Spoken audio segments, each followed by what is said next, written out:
Introducción a fuentes del campo magnético por Dulce Gladys Felipe Andrés. Imanes. ¿Qué es un imán?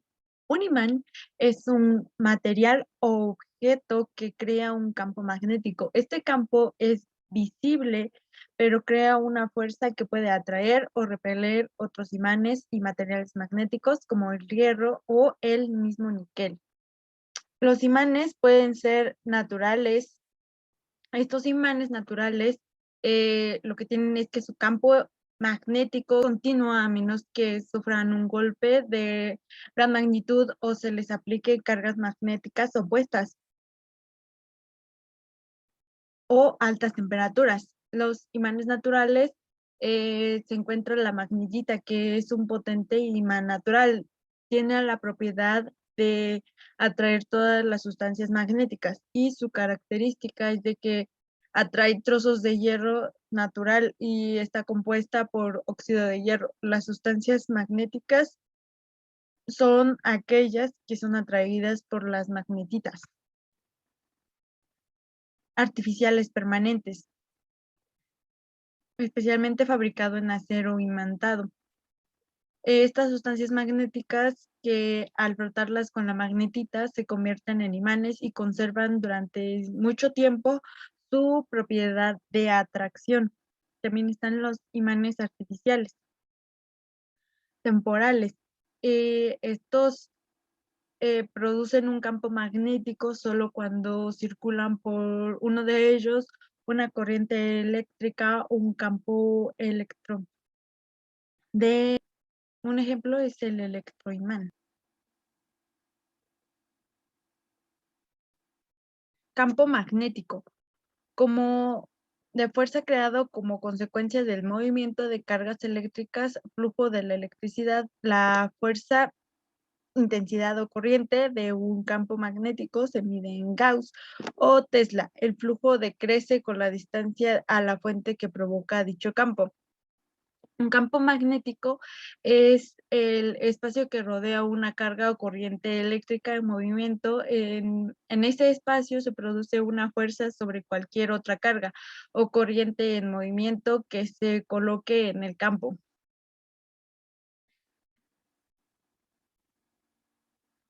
Cuando se divide un imán, de ninguna manera se van a separar los polos. En cambio, cada nuevo pedazo presentará un polo sur y un polo norte. Los imanes crearán un campo magnético a su alrededor. Por ejemplo, un imán de neodimio presenta un campo magnético de intensidad grande en comparación con los imanes de hierro.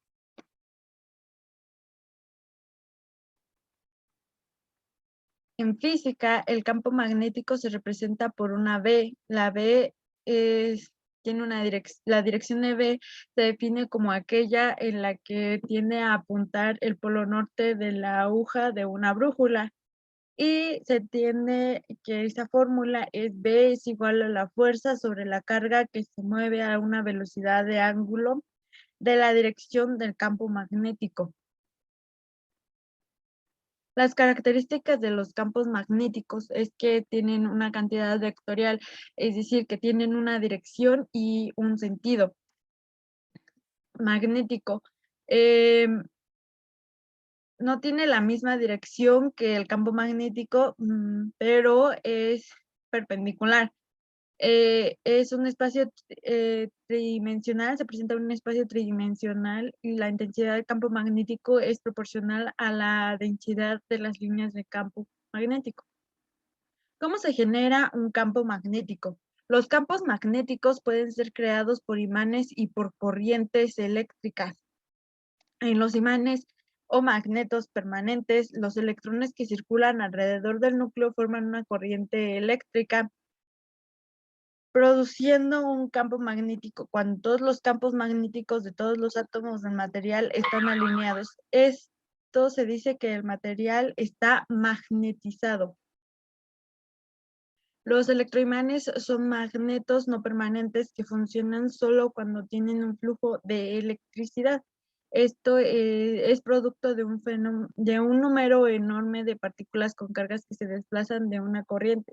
La primera evidencia de la relación entre el magnetismo y las cargas eléctricas en movimiento la describió el científico Hans Christian Ørsted en 1820.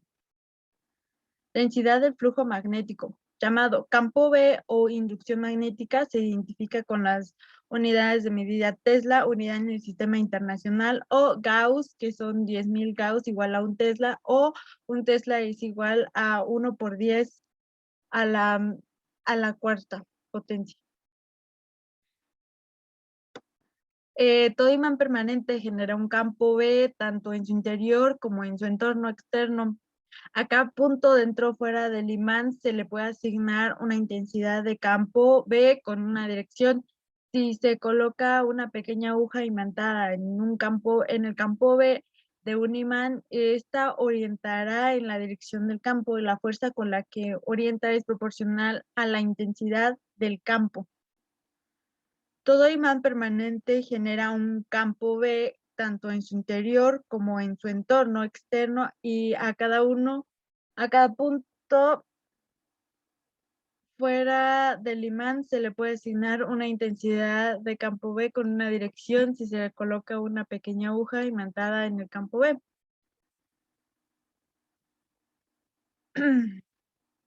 No existe la intensidad del campo magnético. La fuerza con la que es ejercida en el campo sobre la unidad del polo norte aplicado en un punto para que calcule la intensidad del campo magnético, se aplica la fórmula H es igual a F sobre M. La medida de un campo magnético no uniforme se puede medir mediante una bobina conectada a un galvanómetro balístico. Cuando una pequeña bobina es exploradora formada por N espiras de área, S se acerca de una región en la que hay un campo magnético uniforme, B hacia una región en la que no hay un campo magnético y se produce la fuerza electromagnética en la bobina. En el campo magnético uniforme, se mide girando rápidamente media vuelta una bobina exploradora y la carga que pase a través de la bobina se mide mediante un galvanómetro cuyo periodo de oscilación es mucho mayor que el tiempo que tarda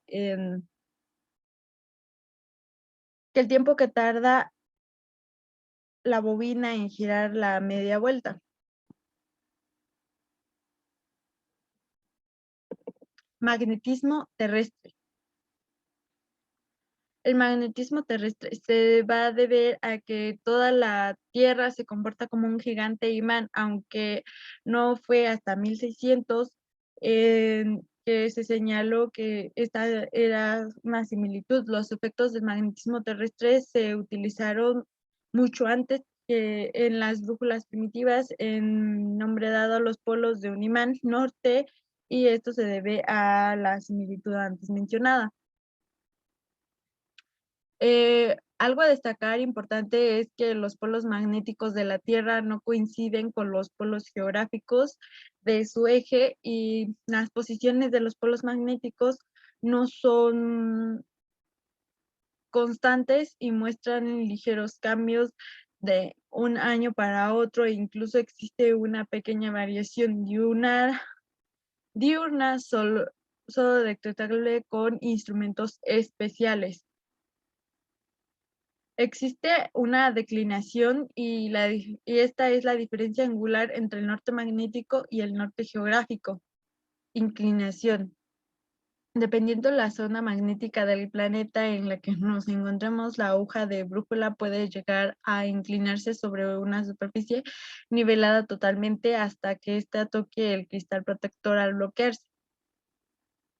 Este efecto es consecuencia directa de la curvatura de la Tierra y de encontrarse en altitudes muy cercanas o lejanas del polo magnético. De esta manera, las altitudes cercanas al polo norte magnético, la aguja tenderá a bajar, mientras que en las altitudes cercanas al polo sur, la aguja tenderá a subir.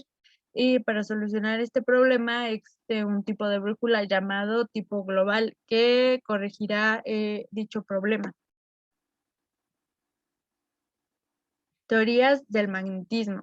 Se han desarrollado varias teorías, entre las que sobresalen las de Weber, Erwin y Ampere.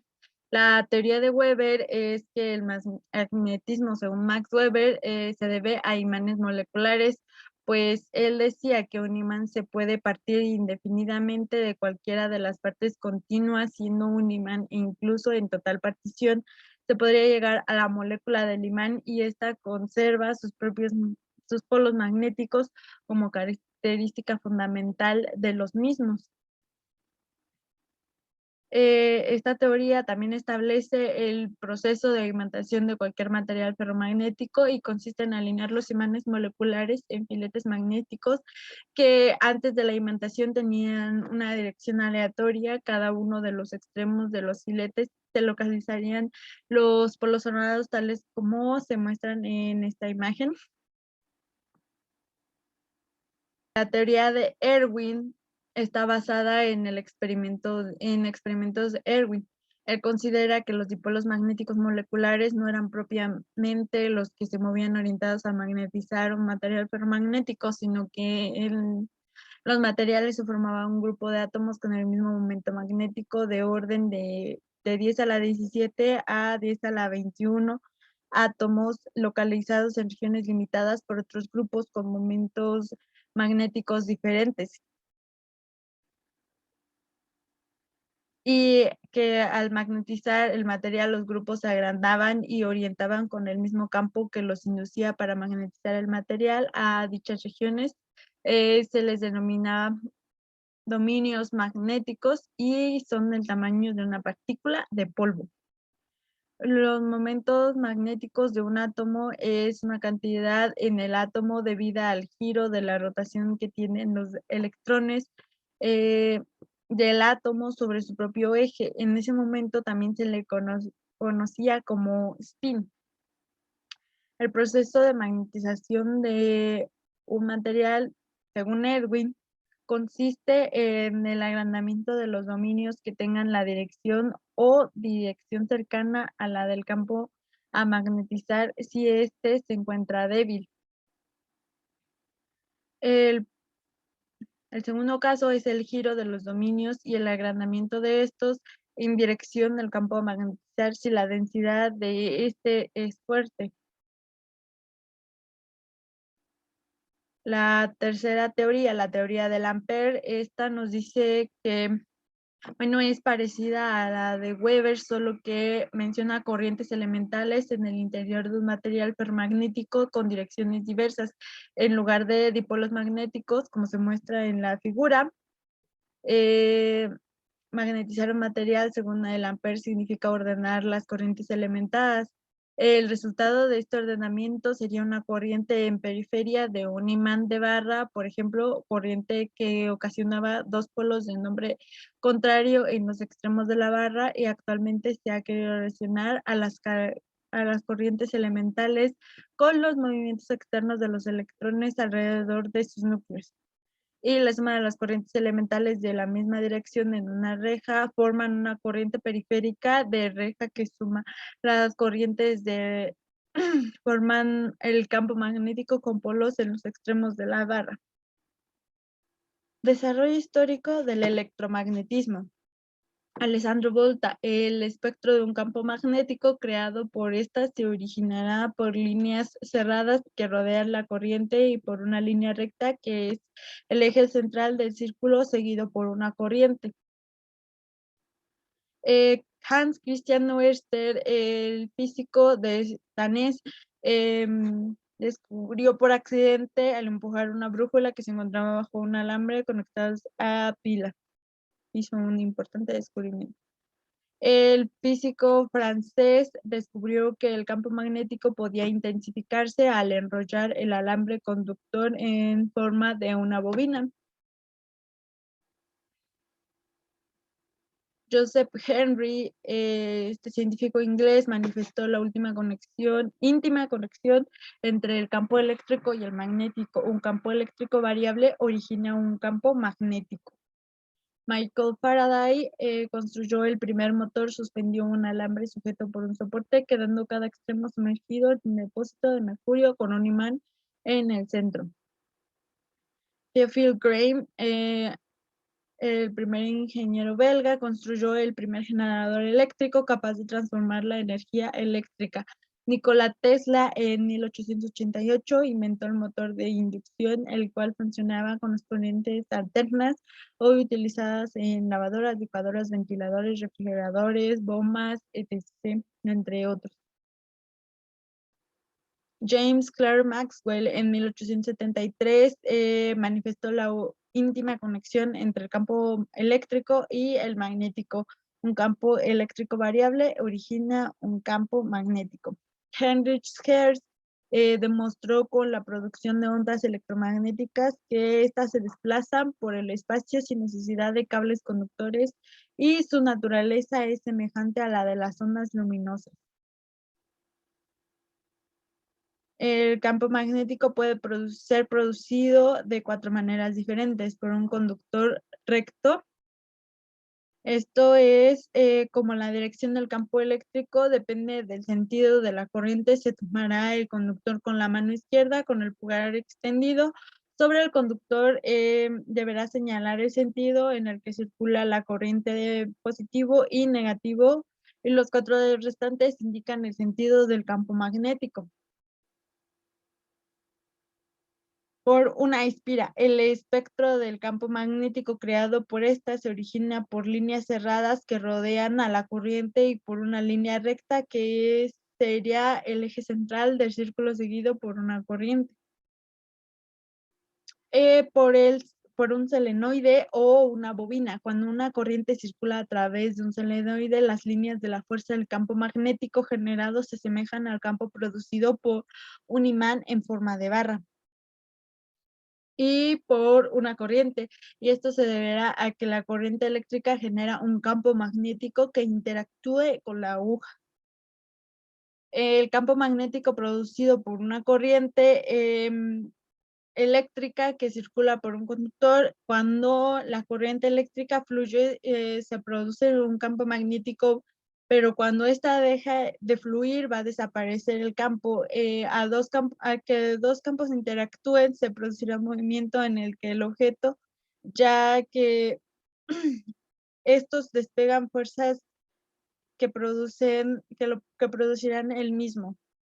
Para determinar esta expresión del campo magnético producido por una corriente, se emplea la ley de Biot-Savart y la ley de Ampère, y una corriente que circula por un conductor genera un campo magnético alrededor del mismo. La dirección y el sentido del campo magnético alrededor de un conductor se determina por la regla de Tirabuzón. Bien, esto fue todo. Agradezco su atención y a continuación dejo las fuentes consultadas.